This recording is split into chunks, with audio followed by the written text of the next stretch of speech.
The opinions expressed on the following program do not necessarily reflect those of the staff and management of WANM 90.5, the administration of Florida A&M University, or the FAMU Board of Trustees. The Playmakers, the Playmakers, the Playmakers. A weekly look at FAMU, the MEAC, Florida State, major college and professional sports. And now from the WANM studios, the Playmakers.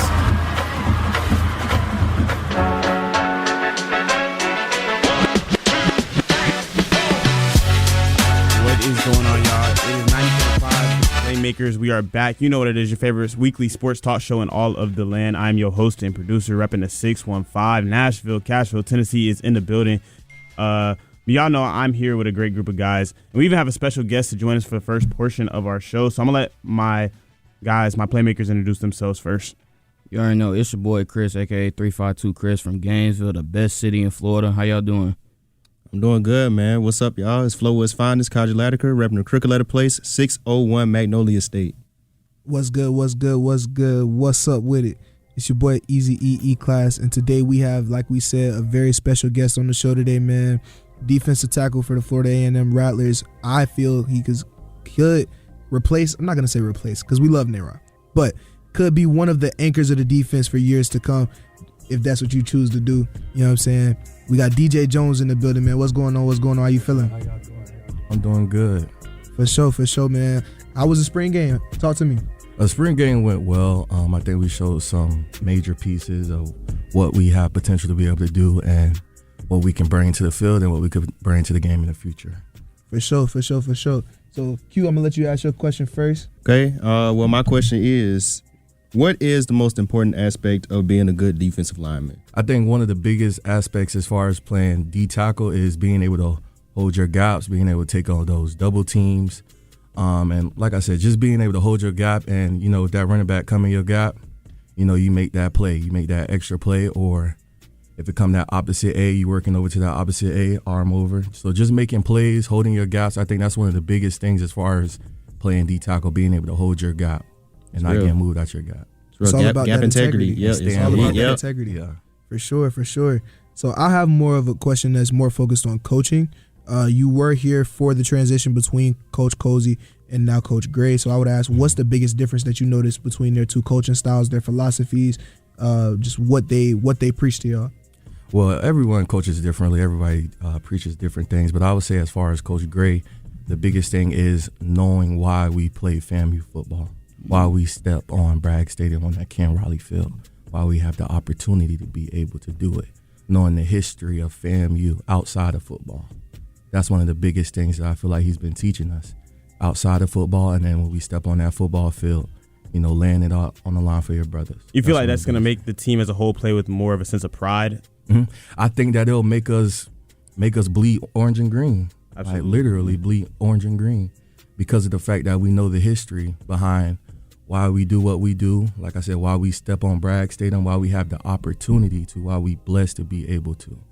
Absolutely. Yeah, you know, I really like that point, you know, because a lot of people in college nowadays, you know, you think about big top programs like USC or you know, people like that, and you know, the last time USC was really good, their current recruits weren't born, and so it's like, you know, if you need a coach to reinforce what the program really means, and so I think it's a great thing to see that you know, Coach Gray is reinforcing what FAMU is. The tradition. Right. Yeah, the tradition. Yeah, the tradition. We all know, well, you should know, and I'm sure he's let y'all know the tradition of winning, especially here at home, and how what happened during the Cozy reign was a bit unfamiliar for us. And so I know he said it in his introductory press conference, y'all are not losing home games. Mm-hmm. He's made that very, very clear. Do you think that the tradition that he's put into y'all, do you think that's been emphasized with that?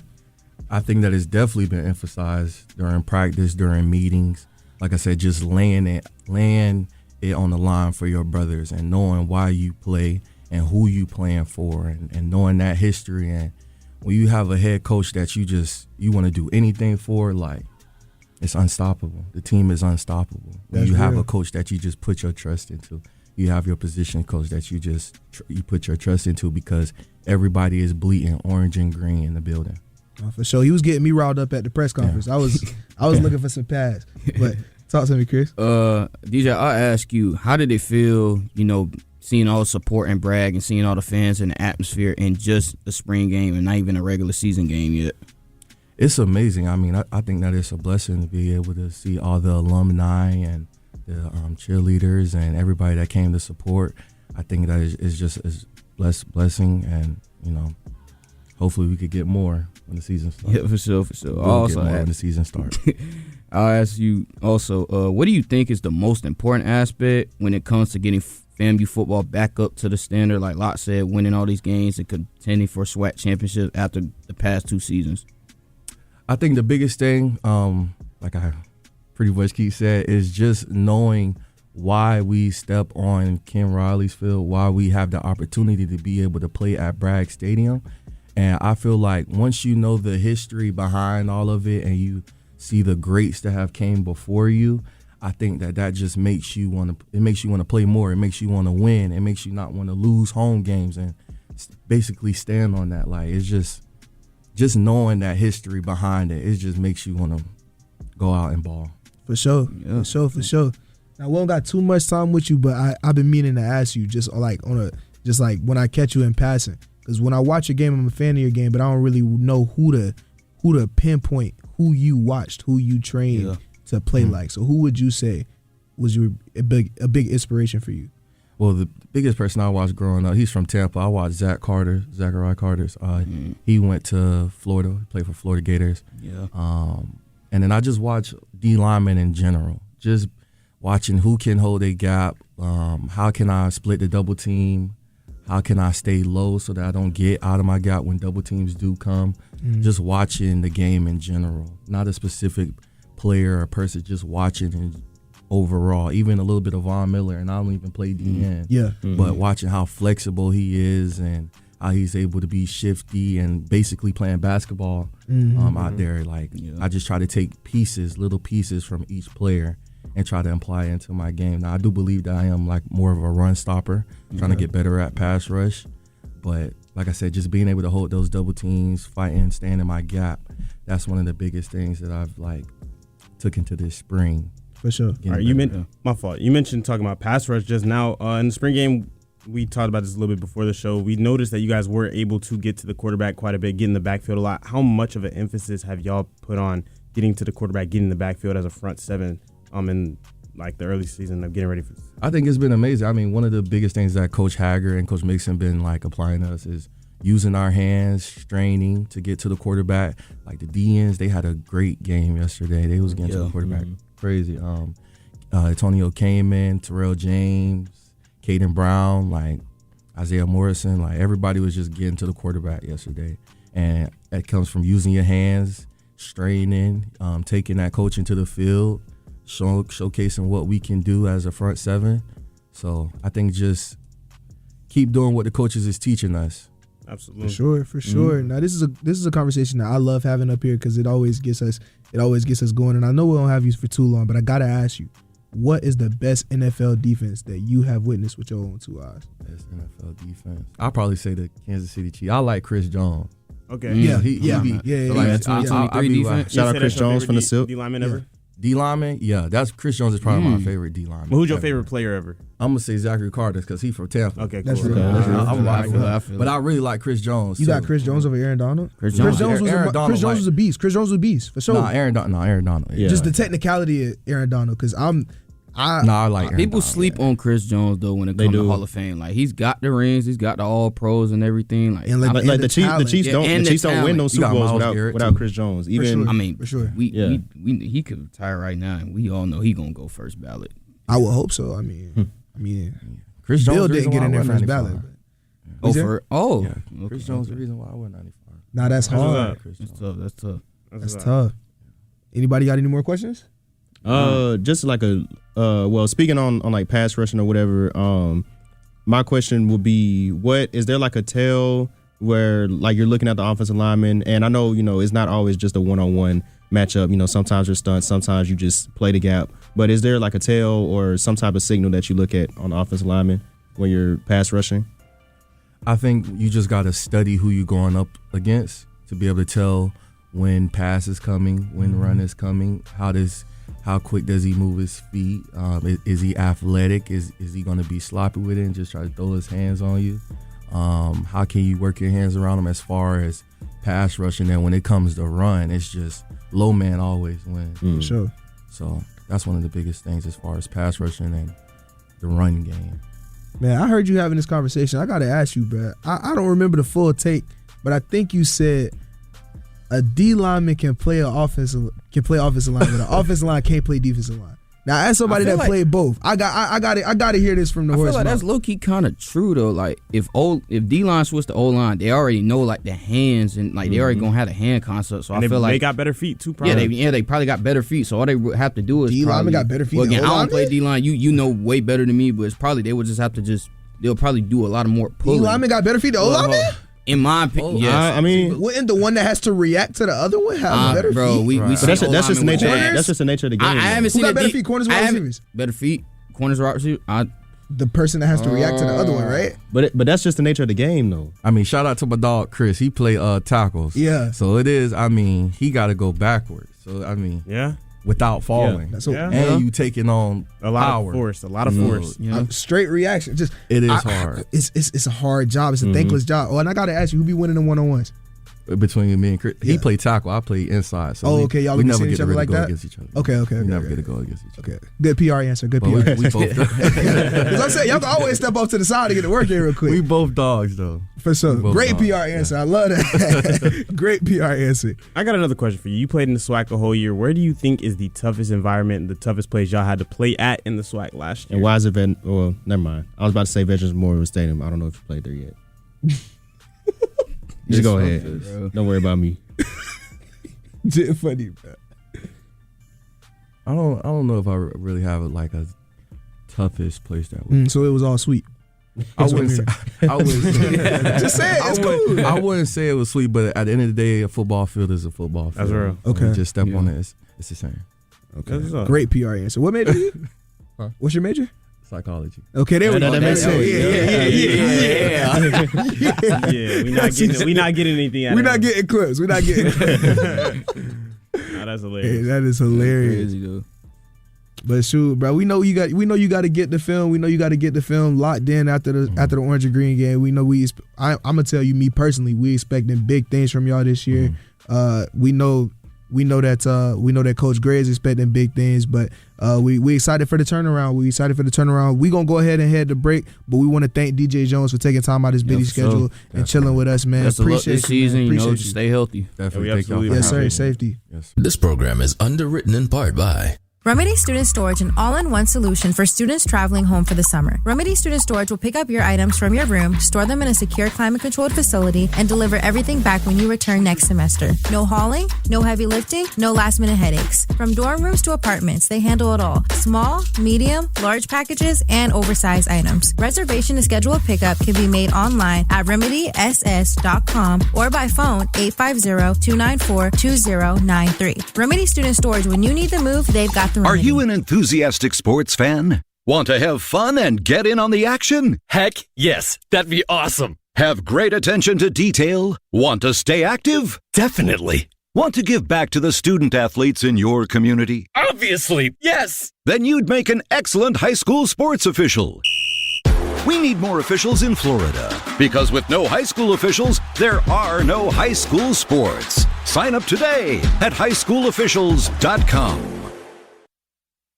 FAMU's Mary is here to help you move forward. Find answers to your marijuana questions, hear advice from leaders in your community, and join our community events. Visit mary.famu.edu to learn more. That's mmeri.famu.edu. Mary, educate, learn, hey, talk. Dad. What? I can't get the ketchup bottle open. Here, let me try. Here you go. Thanks. You don't have to be a hero to be a hero. When you adopt a child from foster care, just being there makes all the difference. To learn more, call 1-888-200-4005. A public service announcement brought to you by Adopt U.S. Kids, the U.S. Department of Health and Human Services, and the Ad Council. Hello, this is Myra Lowe, Dean of the School of Journalism and Graphic Communication at Florida A&M University, and you're listening to WANM-FM 90.5 Tallahassee.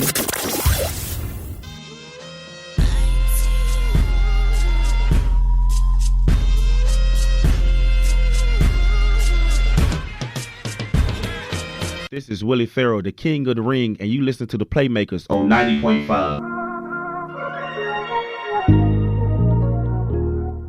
What is going on, y'all? 90.5, the Playmakers. We are back.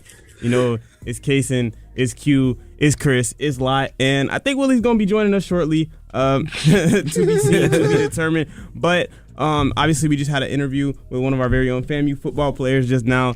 But we got to get into the rest of the sports world. But yeah, some breaking news has been going on the last couple of days. Actually, a lot of breaking news the last couple of days. You had Tiger Woods, which we're not going to be able to touch on today. But last night, after the conclusion of South Carolina's defeat over previously undefeated UConn, head coaches Gino Auriemma and Dawn Staley exchanged words in the handshake line. Gino started the debacle, and he claims that he was trying to confront her on not shaking hands pre-game. Fellas, your thoughts on it. But before actually we get to the thoughts, I want to go ahead and let somebody introduce himself. Yo, you already know it's your boy Chili Willie. Back with y'all, man. You know, had a little personal difficulties, but you know, we made it, so. Bang, bang. It was TBD for a minute. You shook back, bro. You shook back. We shook back, though. We here, bro. That's all that matters. You talking about that's all that matters. Hey, dog, first off, before we hop into it, bro, y'all clap it up for Will, bro. Capstone Killer, bro. Yes, Capstone Killer, my dog, is on his way out of here, man. Yes. On his way out of here. I'm proud of you, bro, for real. I appreciate you, twin, for real. Yes, sir. So I'm thinking with Gino, bro. First off, bro, shout out Dawn Staley. I can't say what she said, but if y'all watched the whole clip when she was walking away. She saw it. No, it was a lot of, hey, don't do that to me. I need that on the T-shirt. I would wear that in black and burgundy. But yeah, that fits. Nah, that's great fits. That's great fits. But yeah, I wish I had more context to know what it was that was fully said. Yeah, and neither of them are saying anything. Well, if you really look, I think you know what they said. I think Gino. What did Gino say? And Gino. So here's my problem with it.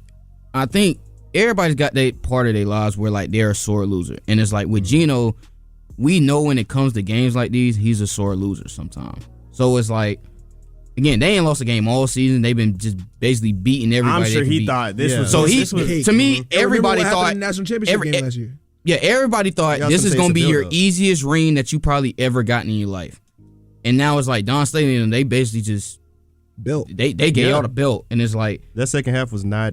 It was not pretty. It was not cute. And then it's like, okay, you saying she didn't shake your hand. There's literally video of y'all shaking hands before the game. Before this game? Before that game, they shook hands. Last year, he was trying to be all nice, and they hugged each other and everything, and he hugged her after the game after they won. Now it's like you're looking for an excuse. And then the tag on South Carolina's always been y'all are dirty or y'all play way too aggressive. Y'all just be fouling. He was complaining about that, like, when it was going into the third quarter. So I feel like that's just that sore loser mentality that came across him. Like, shout out South Carolina. They going to the championship, and Dawn Staley's going to have 2 in the last 3 years. And also we're grown, or they're grown. Like, come on. Yeah, I think really it was petty. simple. It was petty. Yeah, it was definitely petty. At the end of the day, I agree with Chris. I think he was reaching for something to be upset about. He was mad at the loss. Like, he definitely thought, like, he probably had the season chalked up as a national championship. I definitely did too. Like, I thought it was going to run through everybody. Me too. 36-0. I mean, this one probably hurt. He probably had started designing the rings. No, for sure. Yeah, for sure. But I mean, hey, this is why you play sports. At any given day, you get beat. Stay on your toes. Get built. And I really think that it's a testament to South Carolina. Obviously, only 3 losses on the season, but they played a lot of talent throughout the season. Like, they played Texas. Vanderbilt. Like, they had to play teams throughout the year, and sometimes, hey, that iron sharpens iron. You might lose a couple like in January, February, but guess what? We're gonna win them in March and April. And that goes to show a lot, because UConn, they're playing the Big East women's basketball is not what Big East men's basketball. They took care of business against some teams. I just think, but I'm saying we knew they were good. Took care, but like Like I think we knew you were good, but like at the end of the day, like who are you playing? If South Carolina went undefeated and UConn goes undefeated, we know which one means more. Yeah. You know what I mean? Right. What do you, Chris? There's no. Wait, even think about which one means more. Even think about Because those years if when, South Carolina went undefeated, that means they ran the table playing Texas, Vanderbilt. Who else out there in the SEC? SEC women's basketball. I'm not saying that. LSU. Right. Tennessee, even though Tennessee had a down year, Tennessee is usually they're very good program. I think with Dawn, if you look at this year, I think I credit they got a lot of vets on that team, like Tessa, Raven, Joyce last year, Chloe. It was just they've already seen this UConn team before, and they already know how to play in these type of environments. I think UConn, you got a lot of young people like Sarah Strong. She's only a sophomore, but last year she was a freshman and won. So I don't think they ever got pushed to the brink where you got to figure out how to, when you're down, how to come back and win. That's exactly what happened to prime those prime UConn teams when they won the 4 straight. Oh my goodness. I mean, again, they were undefeated, but they were playing.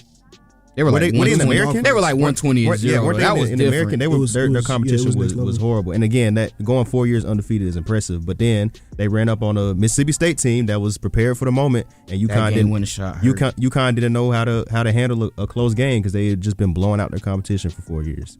It's real. Shout out Dawn Staley, Shout bro. out to her, Yes, man. indeed. 2 and 3 years. And why we can't touch on Tiger? That sounds crazy. We but just don't got time, bro. Yeah, I mean, don't just drive sober or get pulled over. Bro. I'm sure it's that's plenty of coverage over the years on that matter. President Donald Trump is set to sign an executive order regulating college sports, and the transfer portal. The order will make it so that athletes will only be granted one free undergraduate transfer. Fellas, is this good for college athletics? I actually started off on this one. I hate this. Wait, can you kind of help, so basically elaborate a little bit. Okay, so basically, cool. Yeah, they for only context. get 1 year to transfer. No, you get one transfer, right? So that means, cool.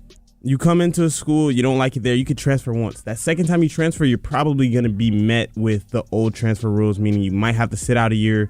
You might forfeit some eligibility. Okay. So one free undergraduate transfer, you can't just transfer year to year, semester to semester, maybe even twice in I'll start out by saying, hey, I like this for college athletics. I think that this is honestly what needs to be done.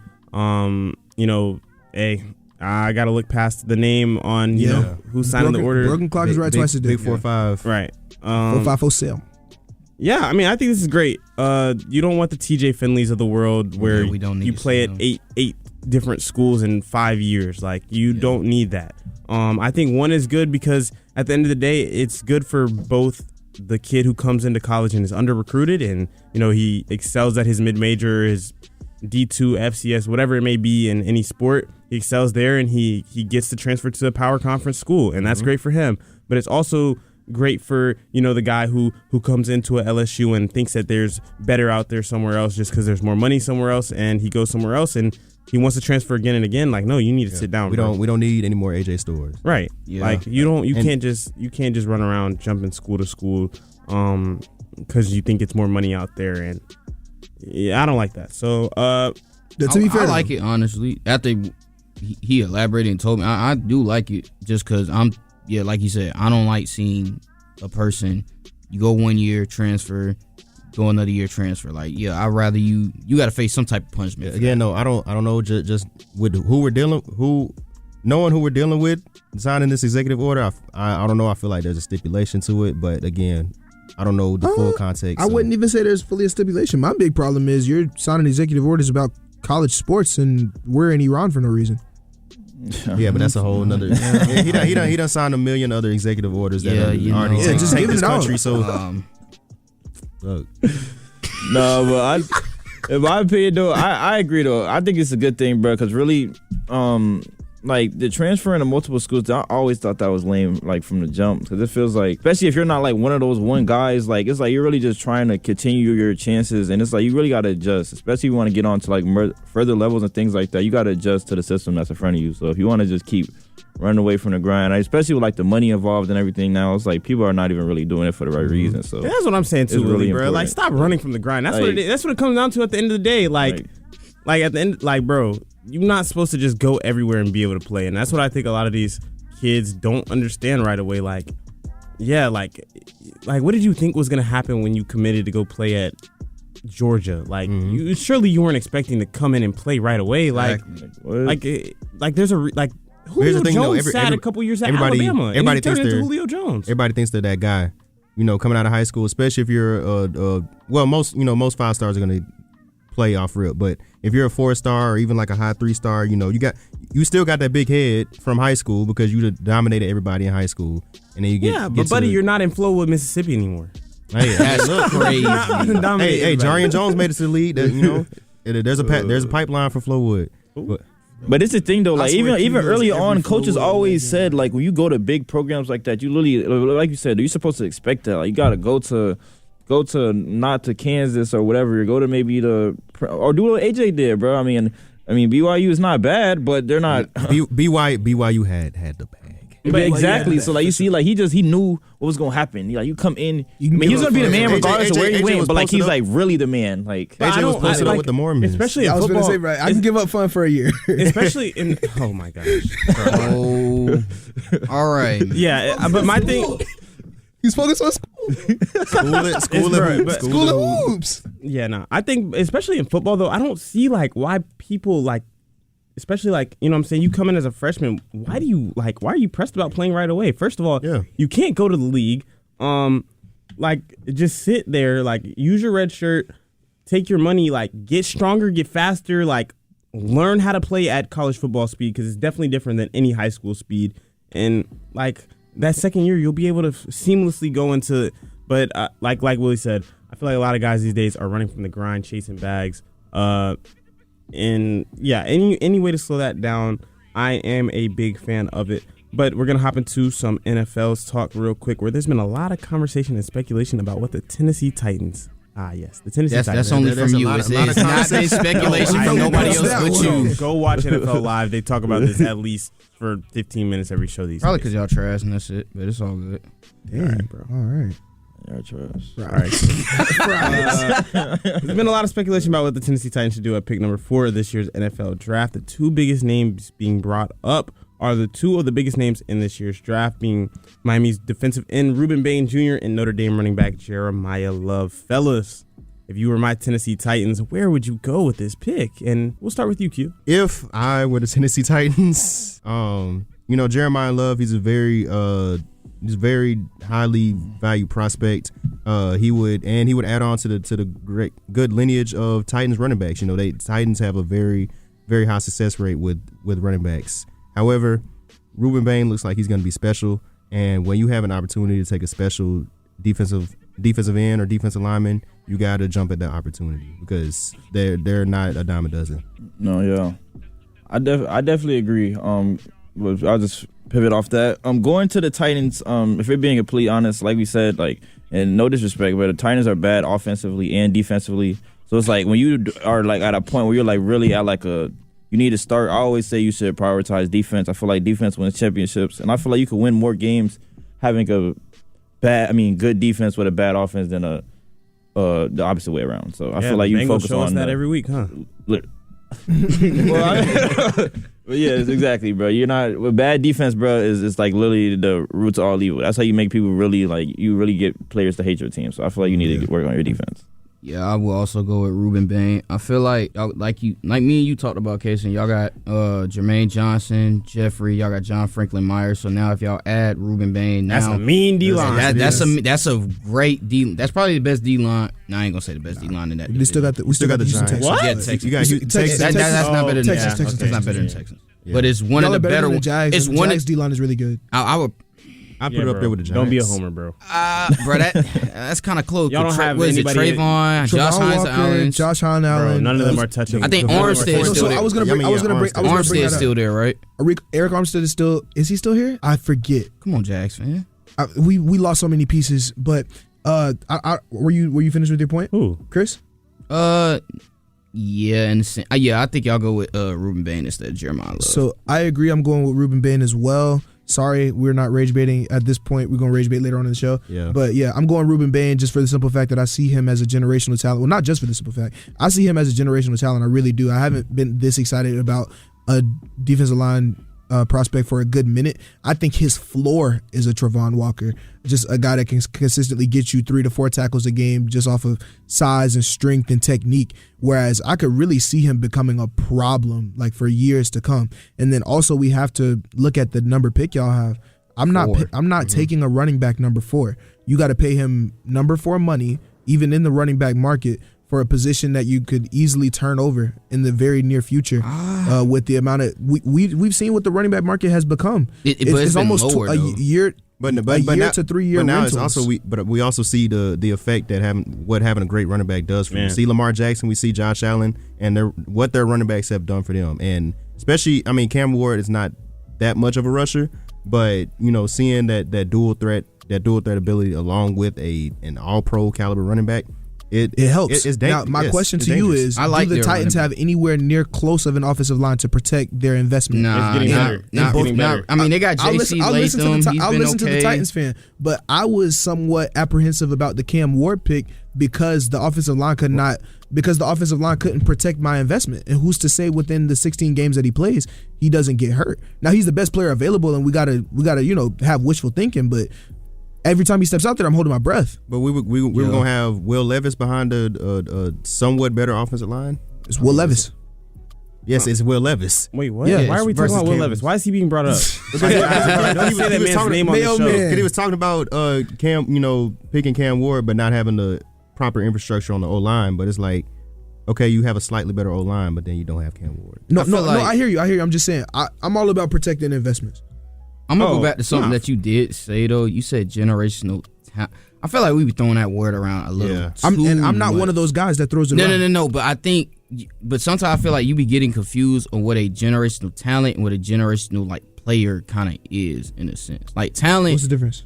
I feel like talent is like Wemby, Braun, like those players where even you were just born with that, or this Zion. Is something that you really can't teach or really get. I think Ruben Bain's a generational player instead of a generational talent in my opinion. Yeah, because you can become a generational player. You can become Ruben Bain. I'm not saying. No, I'm saying there's nothing that he has physically that's okay, we've never seen this before ever in history. Think about Luka. I know this is basketball, but Luka, I would call Luka a generational player, but he wasn't a generational prospect. Luka Wemby, you've never seen a guy be 7'3", 7'4", and do the stuff he can do. Braun was another person. You've never seen certain people be like that. So we've seen around 6'3", 263 run a 4.6. Yeah, no. Cool, but and I'm gonna go back. That's why I low-key want the Titans to take Jeremiah Love.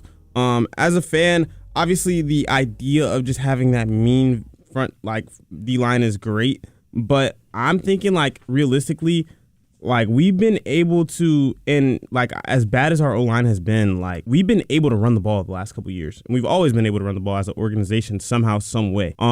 If you give us a guy like Jeremiah Love, who like Lot said, 6'3", runs what'd you say he ran, a 4.3? Jeremiah Love? Jeremiah Love ran a 4.31. Yeah, Jeremiah ran a 4. Yeah, exactly. Low 4.3s. Strong. He's arguably elusive too, man. A great receiver too. And you put that in the backfield, Cam Ward, for the next 5 years. Our O-line is young. It's getting older, and they should be starting to develop. That could be something to deal with for a long time in Tennessee. Obviously, Ruben Bain is someone who I'm very high on. We've seen it all with the short arms, things that they're coming up with. But I don't care about that. That man's going to be a beast in the NFL coming off the edge. He's gonna. But Jeremiah Love is the type of guy who I feel like he's gonna come in the NFL and have call me crazy, but he's gonna have a Bijan Robinson level impact from day one wherever he goes. That's history. All the Titans running backs have been that good off rip. Derrick Henry, Chris Johnson. Even go back to Eddie George and Earl Campbell. I know he was an Oiler, but that's a while back. I ain't gonna lie, they hit. Yeah, we don't have some. Even they don't do nothing else. We gonna have a running back. Even DeMarco Murray, they got hit. DeMarco Murray was tough. DeMarco Murray was. He led the league in rushing as a Titan. He did, bro. That was 1 year. Y'all remember Tony Pollard's Madden Mobile? That's why I like Murray, bro. Bro, I feel like this though. They already have 2 solid back. Of course, they're probably not going to get to the town Jeremiah Love can, but Tony Pollard, Tajay Spears, like Tony Pollard's 28. Like, I mean, Tajay Spears, we've got him to. He's like always 24. hurt. I know, but I'm saying Always hurt. That's a decent two backs. We've had Tony Pollard. We've gotten Tony Pollard to 1,000 yards rushing the last 2 seasons with a horrible offensive line. I think Jeremiah Love could come in like easily 1,200 yards. But my thing is, would you rather that, or would you rather take a guy where you like, okay, we already know we can get production out of this running back. I know I can. Wait, what you mean? I can get production out of Jeremiah Love. No, I know. I'm saying you already know you can get 1,000 yards with Tony Pollard, and you got Tajay Spears in the backfield. Now, let's make this D-line so much of a wrecking force that now our defense can save like our corners or like our linebackers just in case. Or a situation where we saw with the Texans where the defense is just that good. Like defense is that good, it can make up for that offense. The Texans corners are regular, but whoa, chill. I say corners. Wait a minute corners. now. Chill. Not Stingley, but yeah, because say some of the Texans corners. Some of the Texans corners are regular. Some of the regular. Wait a minute. I don't even think some. Them boys are some dogs. Like Petry's a safety. Bullock's a safety though. I know, but I said corners. Kamari Lassiter, he's a dog. Lassiter's though, man. Yeah. straight. I don't know. Maybe regular was a bit too much of a too much. But like I said, the defensive line is so good that the secondary can make a mistake and it just won't matter. And more importantly, the offense doesn't have to go out and score every drive. But that offense was so nasty. The Texas offense was the Texas offense. If you look at it on paper, it's actually like it's on decent. paper is but we're all thinking about that one game. You got that guy. You think about that one game. You got that guy throwing the ball. We're not disrespecting the black quarterbacks while I'm on the air. We got him throwing the ball, and we got doing it. The man threw. And we got the playmakers at running back. Gave the. We're not disrespecting black quarterbacks while I'm in the air. We're not doing that. Why we fought too hard to be respected. We fought too hard for C.J. Stroud to be ruining that's it. That's Coleman, Bernard, whatever his full name. I'm gonna go Coleridge Bernard Stroud. You not C.J. no more? Yeah, he Coleridge Bernard Stroud. Bro, that Patriots game still that made me so mad, bro. No, what's his name? Coleridge Bernard. Whoa, yes. I would go by C.J. too. Shout out to GOAT though. I'm really just excited and happy to know the Playmakers are interested and enthused about some Titans topics. That's what I'm saying. So now I know I can put the Titans on the rundown every week and we could just sit here. Oh no. I'm gonna start having. Let's talk about the Titans every week. I'm gonna start having back spasms when I see the Titans. All right, so I should be able to put some Saints stuff on. DMP, yeah. You can't really check it. My back. I'm not talking about the Titans every Saturday. I'm not gonna lie to you. Can we talk about the Saints then? No. There's literally nothing to talk about with the Saints. What's there to talk about, y'all? Losers? We just had a really good discussion about the Saints. About the Titans for 10 to 15 minutes. In the Saints can't, bro. We got Tyler Shook. What are we talking about the Saints, bro? Tyler Shook, bro. And we're going to get Ruben Bay if you guys don't. Okay. Sure. But then the precipice is still going back to the Titans if you guys don't. You know what I mean? Bro, y'all are literally just going to if y'all get Ruben Bain, what are you guys going to have? You guys going to score 9 points every week and that is not true. That is not true. We're going to score 9 points and have 6 sacks. That is not true. We got Travis Etienne now, bro. We're going to put up 16. As a Jags fan, it's not the victory you think it is. All right, man. Watch what he do over here, man. What's that meme, bro? You got a Ferrari and a You talking about Chrysler Fano? Nah. No, I know what you're talking about. Oh, Ferrari and in the carport or something. Yeah. But no, your garage outside. Y'all just disrespectful. We're going to keep it moving on to some college basketball. As y'all know, the Final Fours for both the NCAA men's and women are taking place this weekend. The NCAA Women's National Championship is set where South Carolina, as we talked about earlier in the show, will face off against Lauren Betts and the UCLA Bruins. South Carolina will enter tomorrow's championship game as 3.5-point favorites. Will Dawn Staley be able to get her girls back on the mountaintop? And what would be able to stop them? These teams are very similar when you look at both of them. They both don't really shoot a lot of threes. We know Lauren Betts tries to get to the paint, consistently. Mm-hmm. We know South Carolina, they like to go to the paint with Joyce Edwards and everything. I think South Carolina will win just because I think this experience is going to carry them more. But UCLA, first of all, let's talk about that game against Texas, bro. My goodness, Madison Booker. Down. Yeah, what, 6 points? 6 points, but she shot 23 shots. Yeah, bro. Not too much. Not too much. What do you mean not too much? Nah, yeah, I ain't gonna lie. There ain't no not too much for that, bro. 23 points is a 23 shots is a 50-point game. Mind you. 23 shots is a 50-point game. When me and Kaysen got back from the spring game, I looked at it and she was 1 of 16 in like the third quarter. Look, even KD had bad games. Even KD had. KD never had a game this bad. Not a game this bad. Not a game this bad. Y'all never watched Thunderstruck. Cute. I was gonna say KD only had a game that bad. Thunderstruck. Only in Thunderstruck. Shout out Lost and Unbound. Man, only Lost and Unbound was not in Thunderstruck. Remember he had like that big movie with that movie. I remember. I know what you're talking about. But nah. Dude, 3 of 23 when the lights were the brightest. Jared Allen, what did he say? The lights were brighter than expected. He went to Texas too. The lights were bright. Lights had to be brighter than expected. Madison Booker, man. They were supposed to win that game. They were literally she was literally getting KD comparisons for the last month. Warranted. And then she came out in the final warranted and for went that 3 for 23. Please, never anybody. Bad. That was bad. If she comes back to Texas next year, I don't think she probably will. She can't wear 35. Oof. Her name she had 40 against Oregon. We were like, oh yeah, she finna just take this. Her name cannot be mentioned in the same sentence as Kevin Durant anymore. Wow. Dang. No, that's low, not crazy. 3 for 23 is when the lights are brightest. That was bad, bro. I mean, hey, what did they say on TikTok? They said the same thing about Kevin Durant.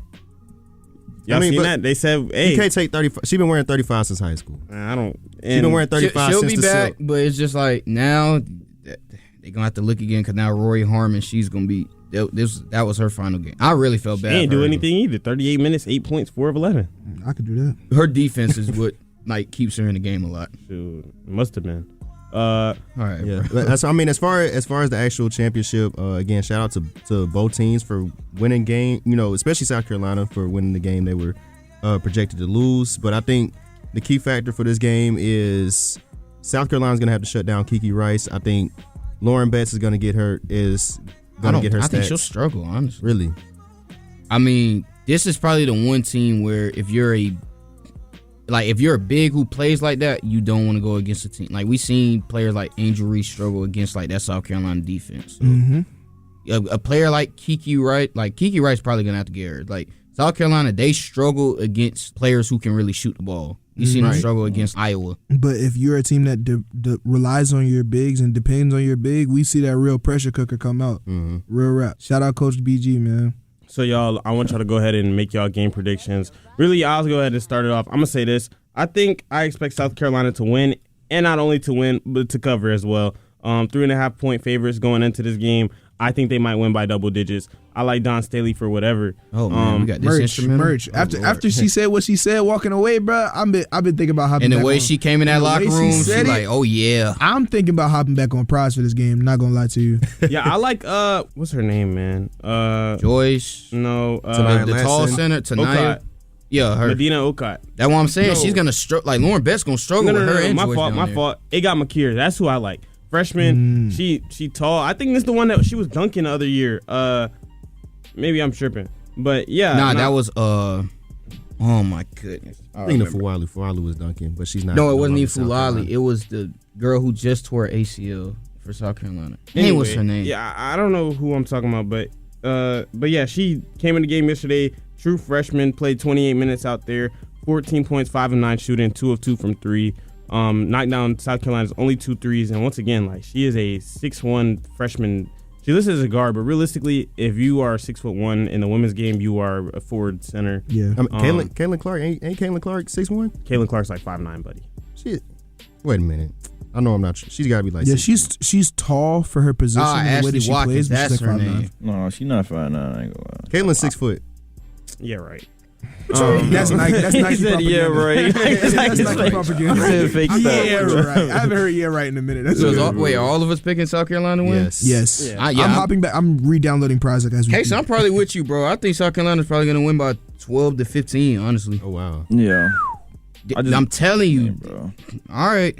Yeah. I mean, I get where you're coming from, especially again looking back at the UConn game. It was close in the first half, and then second half, South Carolina just took over. And I've seen and listen, and that was probably their toughest matchup they're ever going to have. And UCLA, they do have Kiki Rice, but there's a girl named Raven Johnson over there that is ready to clamp down when the time needs to be. All right, well, moving on to the men's game. On the men's side of the bracket, a handful of great teams led by great coaches remain as we have reached the Final Four. First off, we have a rematch of a game that happened in November, which saw UConn take down Illinois by a score 74-61. Do you guys think that Bobby Hurley's team is going to dominate the Illini once again, or will Brad Underwood's team be able to show us once again why it's so hard to beat good teams twice, and what will be the determining factor in this game? I think UConn probably wins.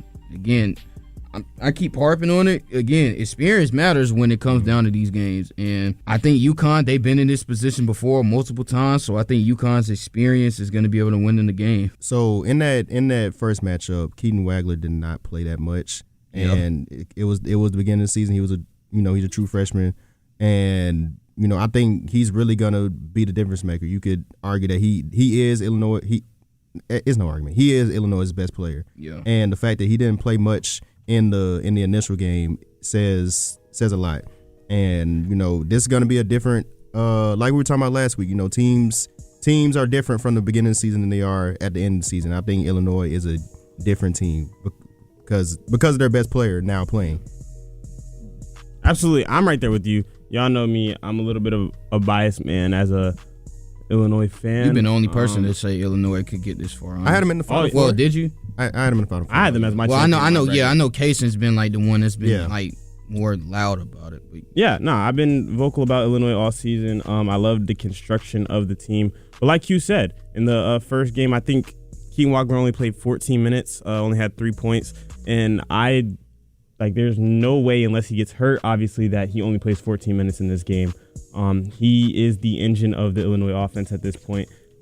Everybody else, except for really Colin Boswell, is out there really just to, kind of just support him in his, I don't know. They're screen guys, they're corner guys, kick guys. Stojakovic has turned up this postseason a lot. But other than that, like I said, Wagler is the engine, and he makes the Illinois offense run. It looks a lot different than it did at the beginning of the season. I think that the first 25-30 minutes of this game are going to determine this game, though. UConn has gotten down at points in this tournament like we saw in the Duke game. I just don't know that Illinois is going to let them back into this game like Duke did. Illinois has gotten up big on every single team that they have played so far in the NCAA tournament. So like I said, the beginning of this game is going to be pivotal for UConn. I do think I'm actually very surprised to see that Vegas has Illinois favored to win this game. But it's going to come down to whether or not, like I said, UConn needs to come out playing on fire. Shot making obviously going to be huge. They say teams tend to start missing shots a lot in the Final Four because they play in those big empty football stadiums. But yeah, I think it's going to be a great game. I personally have Illinois winning this one. La, I'm gonna throw it to you. I've just been blown away with Michigan when I watched them. I just said that I don't know. It's something about not Michigan, man. UConn. My fault. UConn, Illinois. Oh, my fault, OG. I thought we was talking about the Final Four in general. Yeah, we're gonna get there. We're gonna get to Michigan and Arizona. All right, bro. Let me look that picture rundown. Willie. I wasn't locked down. Yeah, bro. Oh, I think. I remember that game actually, bro. That's one of the actual few that I watched early on, and I think that Illinois definitely does have a chance to win based off exactly what Hugh said. Keaton Wagler didn't play that game, and early they went down early in that game. They went on UConn went on a little run, and they started off down with 12 points going into halftime, and they really we went head to head for the rest of the time. So I'm saying, based off the fact that it went head to head for the rest of the game, I think that's important to pay attention to show that they can compete with them. They just got to come out hotter than they did. And again, they didn't have their main player. So if they're able to go head to head with the team without their main player, that's already a sign that they could compete with them. So speaking on Stojakovic again, in that game, Stojakovic played 24 minutes. He had 3 points and 2 assists. So I would hope he doesn't have that type of game again. Now, he does have some up and down performances throughout the season, But all we need is Stojakovic to not go 1 for 7 again in 24 minutes. Absolutely. Unfortunately, it is time for us to take our second break of the day, but please do not touch that dial tone. When we come right back, we're going to have more coverage of this Illinois and UConn game. We're going to get into Arizona and Michigan, like Lot alluded to, and we're going to have some NBA as well for you today. Please don't touch that dial tone. 90.5 The Playmakers. We will be right back. This is Michael Trim Jr. from The Playmakers. Did you miss the live show? Well, you can tune in and listen at WANM.org or wherever you get your podcasts. All right, son. Time to put out this campfire. Dad, we learned about this in school. Oh, did you now? Okay. What's first? Smokey Bear said to. First, drown it with a bucket of water, then stir it with a shovel. Wow, you sound just like him. Then he said. If it's still warm, then do it again. Where can I learn all this? It's all on SmokeyBear.com with other wildfire prevention tips. Because only you can prevent wildfires.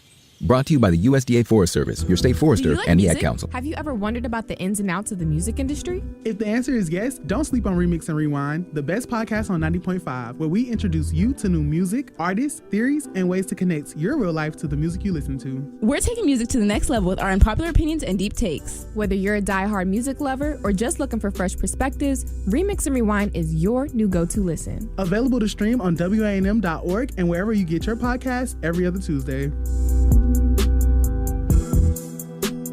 Hey y'all, what's up? I'm Tanaya Williams with WANM-FM 90.5 The Flavor. We recently sat down with Joe Ellen's co-owner, Miss Teresa Nix, on the latest episode of Mind Your Business, a podcast dedicated to the stories and the people behind the small businesses that make up Tallahassee, Florida. Miss Teresa speaks about the restaurant's challenges, rewarding moments, upcoming festivities, and future goals. We're just family, you know? And when you come in here, you feel that. And so I really think that that's what makes the difference, that it's not just a job. From their soulful ambiance and family-oriented structure to their warm, yummy food, this story is definitely one to take a bite out of. Mind Your Business is available on WANM.org or wherever you get your podcasts. But as always, keep it tuned in, keep it fresh, and mind your business. This is Dr. William Hudson Jr., and you're listening to WANM-FM 90.5 Tallahassee. Hey, what up? This your boy Ricky Smiley, and you're listening to 90.5 The Flavor with The Playmakers. Playmakers are back, man. Here with Lot, Kaysen, Willie, and Q, and myself. And as we spoke on before, we're going to stick with college basketball. So, our other Final Four matchup. In the other semifinal, Chris, one. My fault. I didn't mean to cut you off. I'm going to let you get back to it. But let's make game predictions first. All right. Y'all know me. I'm still rocking with Illinois. We'll go to UQ. I'm going to go with Illinois for an actual score. I'm just going to go 76-70. I'll take UConn. 74-69. Lot. Give me Illinois 67-69. Just I knew you wanted to do it. I knew you wanted to do it. Willie. Mind you, bro, again, bro. No troll, bro. This man said 67-69, bro. But you said they're gonna lose, bro. But I'm going, bro. Illinois 73 to like 68. Yeah. Okay, so I'm the only one that picked UConn. All right, that's cool. All right, Chris. All right. So in the other semifinal, two number one seeded teams will collide when Michigan, led by senior forward Yaxel Lindenborg, will face Arizona, which has been led by freshman Braden Beeries. These teams have combined for a record of 71-5 entering this one. This is about as heavyweight of a bout as you will ever see in college basketball. Who do we think is going to come away with the win today, and who's going to propel them past another outstanding team? Well, I already gave mine away, but I got Michigan. You got Michigan? Why though? Yeah. I love college basketball teams that have two strong bigs, and when I say strong, I don't mean like. Whoa there, Lot. I mean, whoa there, Lot. What do you think Arizona has? Yeah, Arizona. Yeah, Koi P. I'm aware. And Krivas? I'm aware. That's actually the person who I think is the most important player. It should be a fun matchup, but also, I'm not gonna say that they're like Jokic or anything. But when you have strong bigs that can also stretch the floor, I think that gives you a different. And I'm not saying that Arizona doesn't. I'm not saying that Arizona doesn't. I think I've just maybe I'm drinking the Kool-Aid and I've watched too much Michigan basketball and not enough Arizona basketball. Whatever you are, I am. That's what Arizona is saying. And I might give the edge to Arizona just because I think they're a little. Again, I think Arizona will win. I've been sleeping on them this whole March Madness, and they made me believers. So I think with Arizona, I expect like a Koi P. I'm gonna expect a big game for him, just so you can kind of contain, Yaxel, whatever he's gonna do on the offensive end. Yeah, I'm right there with you guys. I think that in the paint, at least, it's about as even as it's gonna be. Koi P, Krivas. I forgot the other forward for Arizona's name, but then obviously Michigan, they got Karchenkov. Yeah, Karchenkov. Yeah, right. He just had a big game against Purdue too. 18 points, 8 rebounds. Yeah, exactly. And then over there for Michigan, they got Ademara. Yaxel Lindenberg is always. Someone called him like Dominican LeBron one time. What? That was crazy. Yeah, that was insane. They said he looked like Dominican LeBron, and at times in this tournament, he low-key has. Like, he's been very aggressive this tournament, which is what Michigan must be talking about 2026 LeBron. Watch out, bro. 2026 LeBron been solid. Give it. Hey, I need to see White over here. He just waiting, bro. He's waiting. But nah. I think that they're even in the paint, but I think where Arizona is going to win this game is in the backcourt. Michigan's not their best guard, but one of their best guards, LJ Kaysen, went out right before the tournament with an injury, and it's really put a lot of the load on Elliot Cadeau, who, I just not sure that I trust him. And Arizona's best two of their best players, in my opinion, obviously Braden Burries and Jaden Bradley, who's has a lot of college basketball experience at this point. The two of them combined for just about 30 points a game. And I think that that's just a better backcourt than Michigan has. Not sold on Elliot Cadeau. Obviously, but he dealt with some allergic reaction stuff going on this week. Like, he's been inconsistent this tournament, I will say. Jit was hooping last game. Last game he had 8 points. But 10 assists though. He's still contributing to hooping is hooping. Yeah.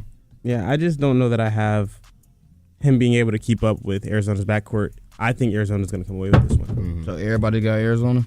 Except for me. I just think Arizona's too much. Lily, you got Arizona? And I'm Lily off that same reason, bro. I think the big thing is going to be equal. I think it comes down to Cadeau. And like I said, bro, I said it earlier, and I give him props, bro. He made them go farther than I even thought. And again, they're tough. Sure. And I know Michigan's good, but I definitely thought like one of these few games he was going to do it. But this the game. And I'm going to say this about Elliot Cadeau, too. He's gotten a lot better as a basketball player. Yeah, he has, bro. I give him his props. Saw him at, where is it, UNC? Yeah, UNC for 2 years. But he's definitely improved each year that he's He played. went from an 18% three-point shooter his freshman year to now he's shooting almost 38% from three. So, oh my God. 18? Oh my God. Amin Thompson, take notes. Amin Thompson, take notes. It's possible. Locked in with his trainer. Get them 1v1s with Flatboy Max. That's what you got to do. That's what you got to do, bro. Amin Thompson, all right. No, what's up with Amin Thompson, Chris? No, I'm just saying though. I like how y'all keep saying Amin Thompson, bro. 18%. That's his number. I know. I'm just saying though. It was twins. Bro, do y'all not see the defense this man plays, bro? Elliot Cadeau being held. That's all you, bro. Like, man, it's elite getting to the rim, elite defensive player. Hey, bro. shout out to Amin Thompson. His 3-point percentage has jumped quite a bit. He's now shooting 22% from three. Exactly. Like what? That's what exactly. Yes, sir. Exactly. Clap it up for 22%. Give it a improvement, bro. Exactly, bro. Like, what are you talking about, bro? Clapping it up for 22% is nasty. Bro, this man, bro, watch him play defense, bro, and then you'll see, bro. I'm telling you. Bro. I'll also watch him airball a three. I've also seen him clamp down with some of the top guards in the league. He gonna get a block later though. Sorry, you know what I'm saying? Just going back around. So Chris, you had Arizona winning and UConn winning, correct? Yeah. Chris, who's your national champion? Arizona. Why?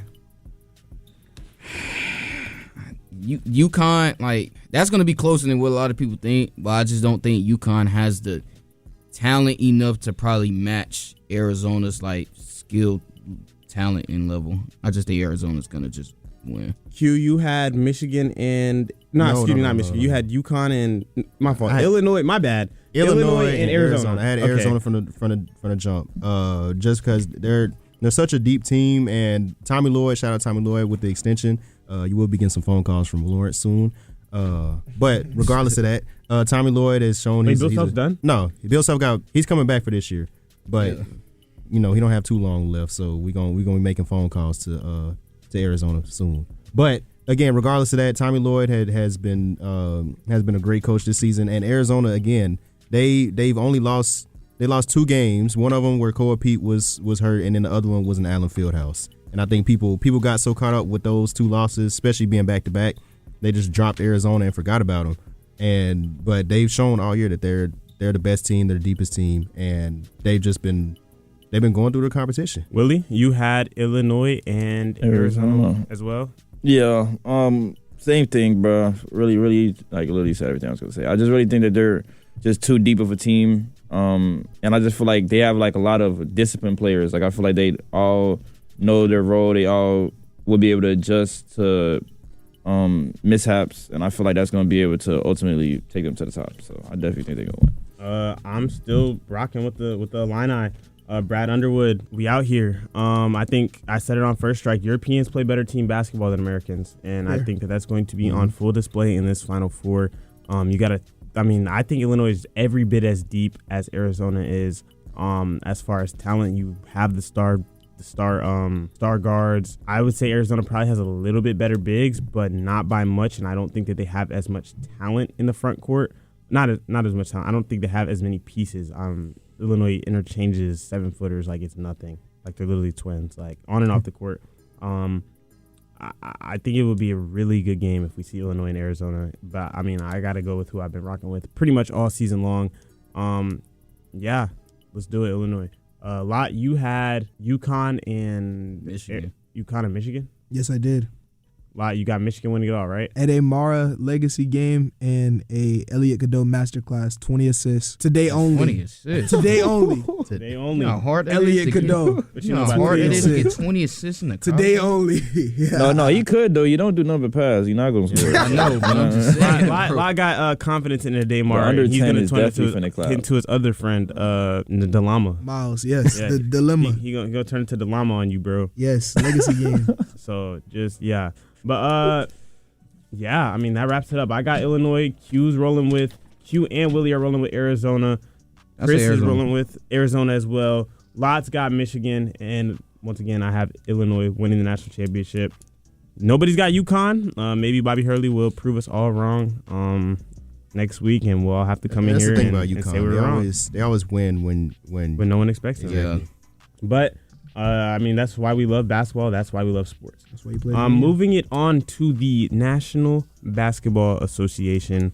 Luka Doncic went out yesterday with a left hamstring injury and is expected to miss the remainder of the regular season and is likely to be marked ineligible for any end-of-season awards due to the 65-game rule. If you guys do not know what the 65-game rule is, it basically means you have to play 65 games, appear in 65 games over a regular season to be eligible for any MVP, Most Improved Players, Rookie of the Year, what am I missing? Defensive Player of the Year, All NBA teams. Yeah, all the like any award games. You have to play 65 games out of 82 to get them. Luka Doncic will most likely miss this mark with his injury that's going to keep him out for the remainder of the year. And this is coming right at the end of the month of March, where Luka Doncic averaged 37.5 points a game, 8 rebounds, 7.4 assists, and more than 2 steals per game. This was and my he MVP. carried the Lakers to a 15-2 record over this month. The Lakers had a huge jump in the standings over this month. Guys, how devastating of a loss is this for the Lakers at this point in the season? And does the NBA need to tweak or remove the 65-game rule? I think we already said it when it came to K. Like, y'all got to lower this rule. I already said lower it to 60. Like, this is going to hurt just because now when you look at, like, first-team All-NBA, like, okay, K's not going to be on there because of his thing. Now Luka's not going to be on there. So now you're kind of just giving this award to people now in a sense. But I think for the Lakers, it's so close to playoff time. And it's like with a hamstring, like we seen what players look like when they playing on like a bad hamstring. Like we seen James Harden couldn't walk on a basketball court when he had a messed up hamstring. So I think I think Lakers could probably win a game or two in the playoffs without Luka, but I can't see him winning the series. Yeah, I just think, just seeing off the stats alone, bro, you could tell like their offense is through Luka. Like it's Luka the whole time, and Luka shoots 30 shots a game, and we're not tripping off that because it's winning all the game, but like we're not doing this now. I just feel like this offense is really gonna be a struggle. LeBron, as much as I love LeBron has been really off this season, so it's gonna just be he's 41, bro. It's his time, and so I don't really see how. Like I get Austin Reeves, but I just really want to see like the offense, like what they're gonna do to really cover for this much offense loss for this little part of the season. So yeah, especially because right now they're the 3 seed, and if the playoffs started today, they would be playing the Minnesota Timberwolves. I think they could. Or at least for me, I already was under the sentiment that Minnesota was gonna win this series decisively. You had Minnesota winning. Yeah, I already had Minnesota winning with Luka. But now without that might be it's not gonna be 5 close at the most. Yeah, I agree. I really I want to see another Anthony Edwards Luka Doncic playoff series. Or should I say Anthony Edwards or Luka Doncic Rudy Gobert playoff That's series. what we're talking about. That's what it is. I don't know. I like that you're so confident in the Timberwolves queue because I think it's more of a matchup. No, I got you. How well do they really match up? Like I think they match up. Where do you think? Wait, but where do we think that the Timberwolves just have a big matchup advantage over the Lakers? Is it because there's no one really to guard Anthony Edwards? Nah, I think people kind of look at it with their I'm saying they don't. I agree with that. Their lack of talent with like big man. I think they're gonna look at even with Ant. Hold on. Just listen. It's because to me, we all know Ant when he gets downhill, unless you really got a rim protector, DeAndre Ayton's not stopping that. So Ant, him getting downhill, and then you got aggressive players like Julius Randle who wants to get to the cup. So I think that's why people say. And then Julius Randle, you can't put Vanderbilt. You can't put Vanderbilt on the court because again that's gonna disrupt your offense even more. Especially with Luka out, you put Vanderbilt on the court, that offense is gonna be nasty. Once again, we're talking about a team who features Rudy Gobert. Rudy Gobert had 27-24 against them last time they played each other, and that's perfectly fine. Like that's one game. I equate that to Bam's 11 points. No. But here's the thing. Though, they're not playing Dallas anymore. The Lakers don't have a Derek Lively or Daniel Gafford, and that's real. But like they don't have to switch Rudy Gobert on the Luka anymore. Well, also what I noticed is yes, you do. You absolutely do. What are you talking about? What? Any bro. As bad as DeAndre Ayton has been, as ridiculous as like the things have been surrounding him, at the end of the day, if he's coming off a screen from Luka Doncic and rolling to the front of the rim, you have to switch it because he's still like that's still a solid screen, right, bro? He's giving you 13 and 8 a game. Maybe Trust me, he hasn't been dominating. He has not. But we know. Same with like Jackson Hayes, like. That's a good roller. Like that's a good person you want rolling to the front. Not great, obviously, nowhere near elite, but it's almost like your best you have bet. to respect it. Your best bet is a heavy hedge from Rudy to try and have Luka not throw it over the top. Right. Yep. My problem with then when that happens, if he decides to hold on to the ball, and I want to go back and just say like you saying this isn't the Mavericks. There's no Daniel Gafford or Derek Lively. To be honest, both of those guys are literally just pick and rollers. Like they're very good at what they do, though. Yeah, no, that's what I'm saying. But that is their game. Like if you need a pick and roller, I'm not gonna say Derek Lively and Daniel Gafford are that much like light years ahead of what you get out of Ayton and they are the Hayes. LeBron James of Jackson Hayes. But here's my thing. But here's my thing. Here's my thing with the Timberwolves.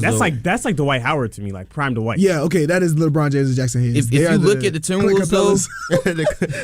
Let's say they do play the Lakers. Also, one thing I'm keeping the fact there's going to be the rebounding battle with Randall, McDaniels, and Gobert. That's going to give Minnesota a lot of second chance opportunities to. Ant will rebound. But that's why I'm thinking like that could be a bad matchup for the Lakers. Yeah, because if the Lakers are counting on Bron to go get those rebounds, Julius Randle will throw a shoulder or something, and it's not going to be pretty. Now, if I am the Lakers, though, I will say, looking at the standings, they are the 3 seed, but they could easily fall to 5. And if I'm them, I want to switch spots with Denver right now. Let Denver play Minnesota. Let us play Houston, and let's get them out of there in 5. Yeah, Houston's gonna be cake. Houston Houston's going out first Not round. Houston with Amin Thompson. Yes, It don't matter. All right, Even without men, bro, it don't matter who they play. It's I promise you. All right, It's it's not a men's fault. It's just because no, it's definitely not going to be our men's fault. It's definitely not. No. First of all, that's not even true because that guy who you just said can't even pass out of a double team. Every time, KD. I'm telling you, bro. I never seen his playmaking be this bad. But like, who is he passing to? I mean, let him tell it. The Bozo squad. Who is KD passing to? Q. There's no way that if you see will be tolerated. Bro, it's no way if you see two people coming at you, you're backing up all the way to half court. I am the greatest scorer that God ever made. And he's still scoring. You gotta see the passes. Like, it's bad, bro. This man will just when he throws passes, like, why would you throw that? I think that's somebody that's lost trust in his teammate. Yeah. Well, shoot, don't throw your teammates under. Yeah, we saw the text. And Rockets wouldn't be, bro. The Rockets be cake just because. Oh yeah, Jabari definitely. Smith. We ain't even talk about him. Ain't that Jeff homeboy? Yeah. Bro, I gotta text Jeff about that. That's actually crazy. He said that man was special. He said that man was special. That's next level, bro. But yeah, why are you trolling? I don't want to swap spots. I would want to be 4 and let Denver be 3. How y'all think Jeff felt about that when you saw that? I would be so confused. Why you confused. my man's like that, bro? You feel what I'm saying? Like, that had to be so crazy. And it's like Kevin Durant, bro. Like, Like, imagine those 6 degrees of separation. Like, a guy that I grew up with, you got called special by the greatest scorer of all time. That's actually crazy. But yeah, no Alperen Sengun slander will be tolerated. I don't. No, I can tell you though, real talk. The reason why I have no faith in him is because of Alperen Sengun, bro. He's a cone. He don't stick no defense, bro. We need offensive help. He's not offensive help. He's not doing anything for me, bro. I don't like him, bro. He's a thing, and I promise you, bro, he won't be in Houston for longer than 2 years, bro. They're gonna find a way to get rid of him. I ain't gonna lie, they did sign. They're gonna find a way to get rid of him. Sign him to a contract that was kind of big, bro. They're and you want them to go pay Amin Thompson next. No, Amin Thompson. But that's the thing. They're not. Wow, they really did. I didn't even know they did that, bro. I'm so sick of y'all acting like that man's not worth that. I'm not gonna lie. If y'all pay attention, bro, like no Glaze, bro. Amin definitely is the reason why they're even like solid now. Like if there was no Amin, they would be terrible. Like they would be actually awful. We're not saying that he's dirt. He's a great glue guy. He's legit. No troll. Like probably the most important person on their team. Exactly. No. I'm not even. That's not even trolling. Really, he's dead serious. Probably the most important person on You're not their gonna say team. he's more important than Kevin Durant because sometimes they're offense. At least Amin Thompson can play make better. No, bro. Their offense when Kevin Durant is on the floor is like find Kevin Durant at one of his spots and watch him work. Like, I'm about to look up his offensive plus minus. While we're looking at it, I just want to. You can look it up, bro. And that's no diss to Amin Thompson. Is literally Kevin Durant, fam. Like, All right, but also here's the thing. Amin Thompson, to me, I'm not expecting to be my team's point guard for the year, bro. Like, oh no, you're not. Trust me, nobody is. But Van Vliet went out for the year. Hey, bro, what you trying to say about preseason or something? Yeah, he got hurt, so it's like Amin Thompson. He has to be that playmaker now. Okay, jokes aside, he has filled a role very nice. He does a lot for the team. But like when we talk about people who are going to win you playoff series and be the reason why you don't end up getting packed up in a game 7, I'm not thinking about Amin Thompson, to be honest with you. I mean, that's just completely. And to be real, bro, we love his defense as much as the next guy. Or definitely not as much as you, but I love his defense a lot. But when we think about key players that cost people series, one-dimensional players like him are the guys. What? Is it? I don't think it's ridiculous to say that Amin Thompson is a one-dimensional player.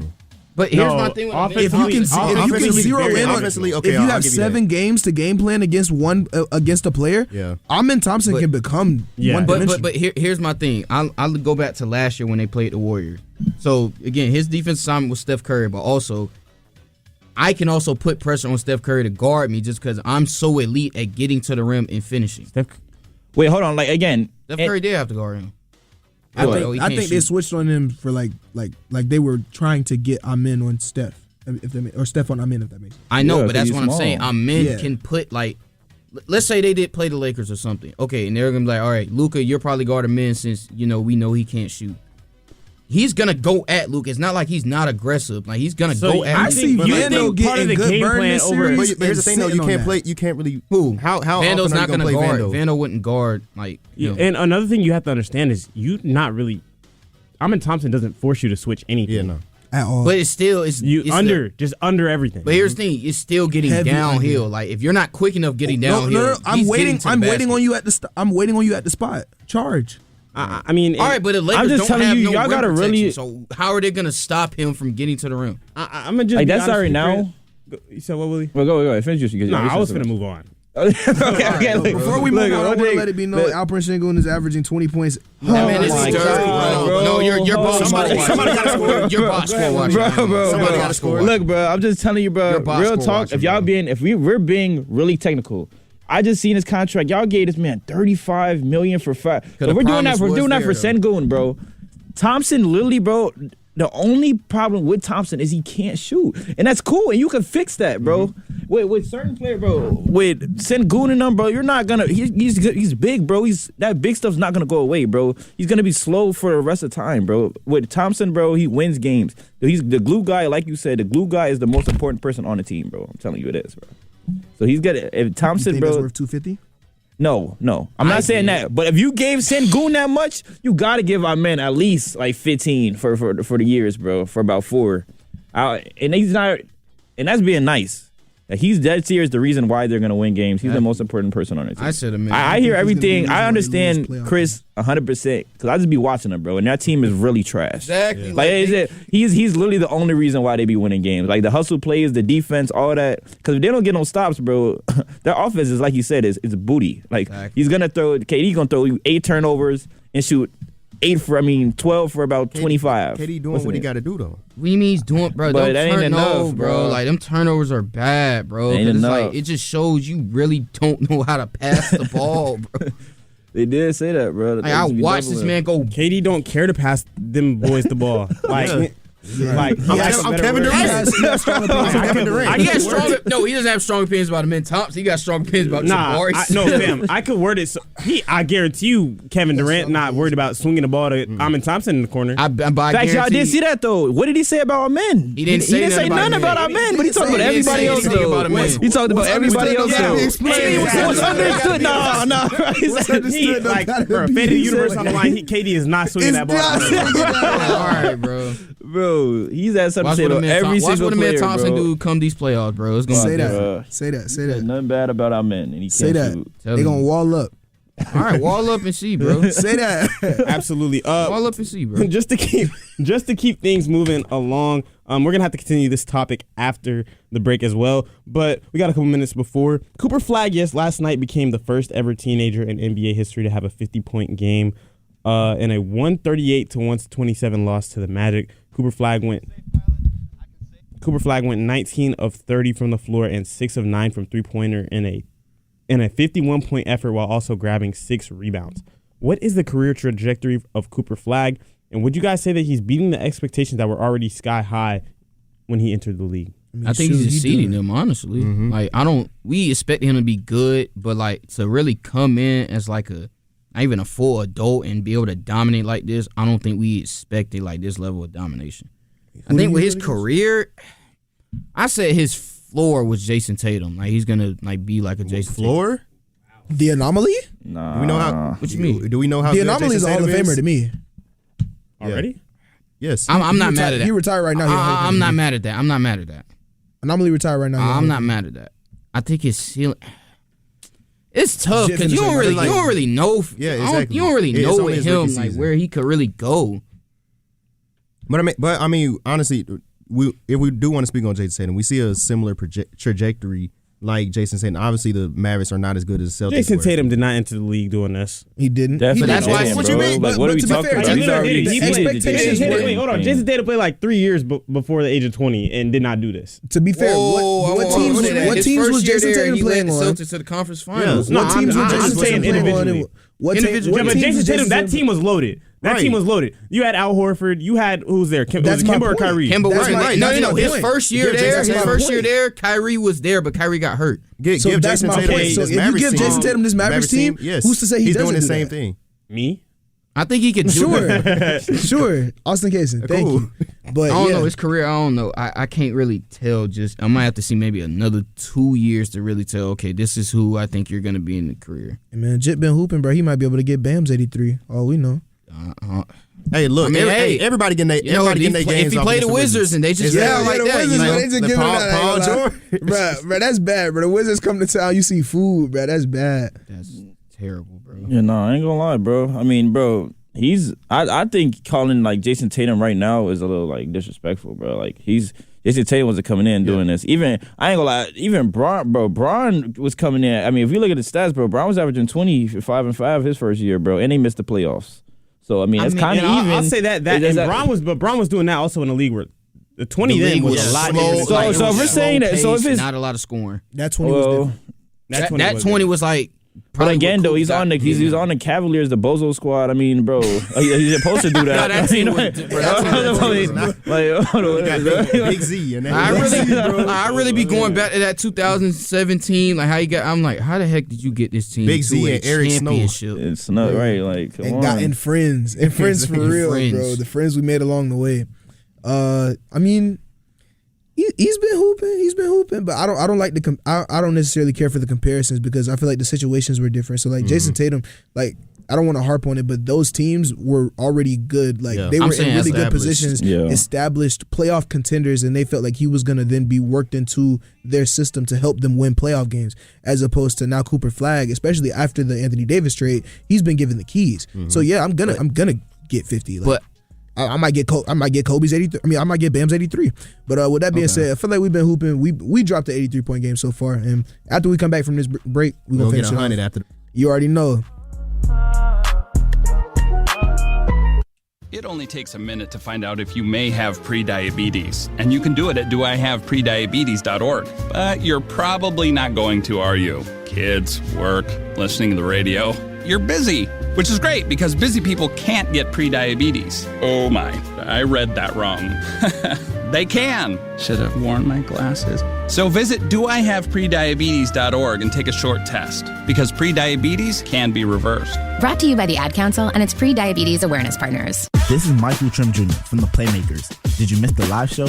Well, you can tune in and listen at WANM.org or wherever you get your podcasts. Let's put out this campfire. Dad, Smokey Bear said to Drown it with water, stir it with a shovel, and repeat until cool. Wow, where can I learn all this? It's all on SmokeyBear.com because only you can prevent wildfires. Brought to you by the USDA Forest Service, your state forester, and the Ad Council. Hey, what up? This your boy Ricky Smiley, and you're listening to 90.5 The Flavor with the Playmakers. It's a grand slam! This is Michael Trim Jr. here from the Playmakers, reminding you to tune into the Playmakers every 90.5 The Playmakers, we are back. It is Kason, it's Q, it's Chris, it's Lot, it's Willie. We're back here for the last couple minutes of our show here today. When we left off, we were talking about the trajectory of Cooper Flagg. And honestly, for me, I feel like Cooper Flagg is on track to be one of the league's best players. Obviously, probably the biggest prospect since Zion. And Zion was obviously probably the most hyped up prospect since LeBron. Really? You don't think Wemby was kind of hyped? Oh, I forgot about Wemby. Well, I think Wemby's a whole nother world. Wemby's a whole nother world. Okay, yeah, I forgot about Wemby. They said Olajuwon was a disappointment. That's how you know. Yeah. Wemby had insane. Wemby is Yeah, my fault. Yeah, most hyped up American prospect since Zion. Zion, that's LeBron. True. That's true. That's where I'll go with that. I'm high on Cooper Flagg for sure. I think he should get Rookie of the Year. I know Kniple's been hooping, and I know the Hornets have had a year that absolutely no one expected, but that's where I stand right now on Cooper Flagg. I don't know.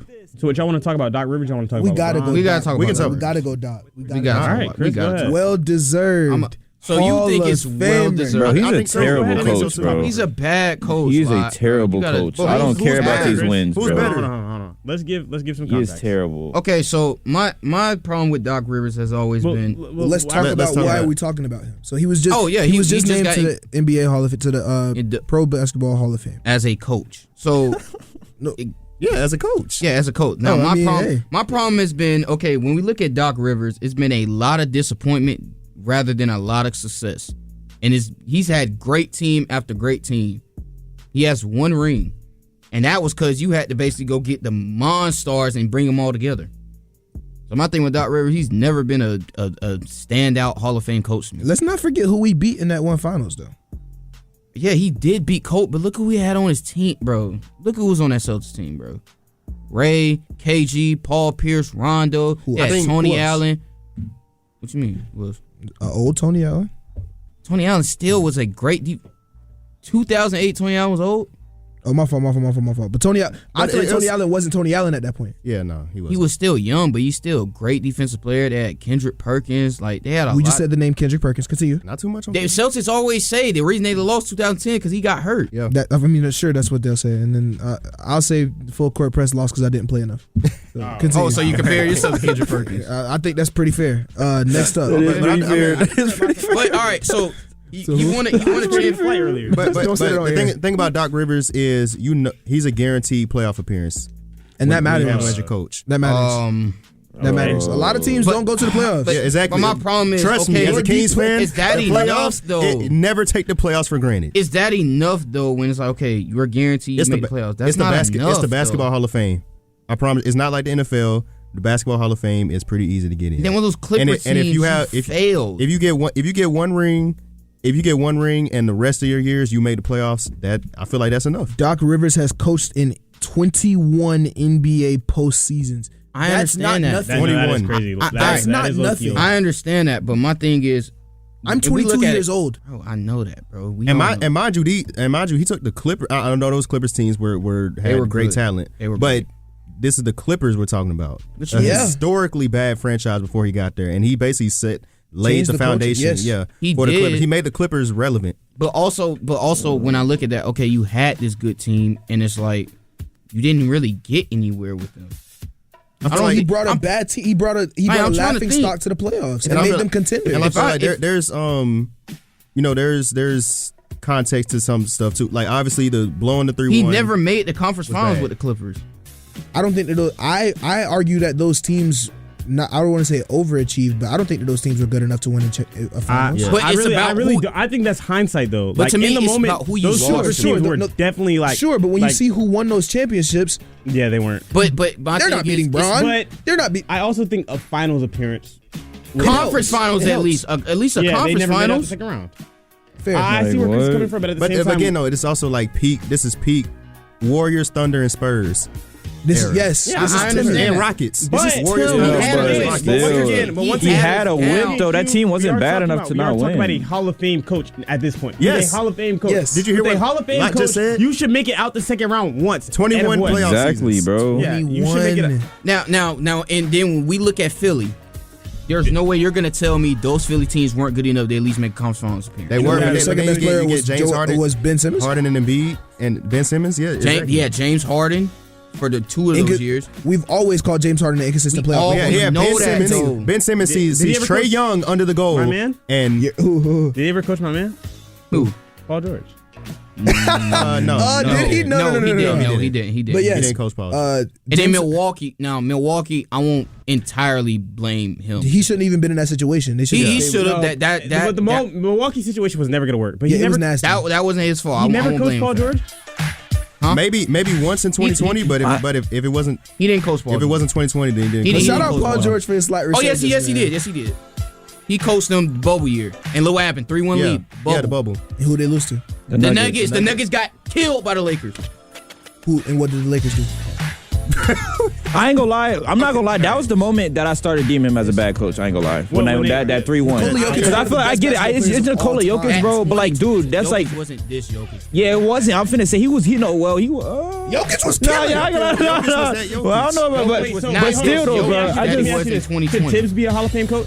Yes. I mean, if you Tibbs mess around and win the finals, yes. And Tibbs doesn't have a finals, right? He doesn't need a finals. He does. Who did Tibbs win the finals with? He won with the Bucks, didn't he? Oh, you're talking about Tibbs. My bad. I'm thinking Budenholzer. No. Tibbs. Yeah, Tibbs don't have one. Tibbs mess That's my bad. So if Tibbs is a Hall of Fame coach, why can't Doc Rivers be? If he's in the finals, Tibbs has had. It's out the mud. This is going off. We're going off stats, bro. We're not going off stats, bro. I mean, I know it's stats, bro. We can't live fully off of stats, bro. We can't live fully off of stats, bro. You just going off vibes. You know Tom Thibodeau's a better coach than Doc Rivers. You know this, bro. Vibes great today. Y'all know what time it is. We gotta get to the favorite part of the show. Go ahead, start us off, bro. Hey man, shout out God, shout out Cadence and Kendall. Love y'all so much. Shout out Asia Wilson, who was the coach. Who was coached by Don Staley. Shout out to folks who pulled up. Yeah, shout out DJ Johnson. Love, Brody. Yes, love. indeed. Appreciate you. Shout out God. Shout out my family. Shout out my city. Shout out DJ Jones. Shout out family football, man. It was a great atmosphere for the spring game. Indeed. Shout out my Lord and Savior Jesus Christ. It is Easter tomorrow. You know, he rose on the third day. Also shout out my mother, father, grandparents, aunts, uncles, cousins, and friends. And shout out to the entire state of Mississippi with the exception of Madison County. Yeah. Willie? Shout out my mom. Shout out my dad. Shout out everybody listening. And shout out to my guy, Tom, bro. My guy, Tom Thibodeau, bro. I know we just talked about him, but he's the last time that Chicago basketball has really been, like, jumping. So I really miss him, bro. And I just got to give him his respect, bro. Yeah, man. Once again, it's always been a blessing to be here at 90.5 to produce the Playmakers. It's been great to be in here again. Shout out to Willie, man, for passing capstone. That's major, bro. Congratulations.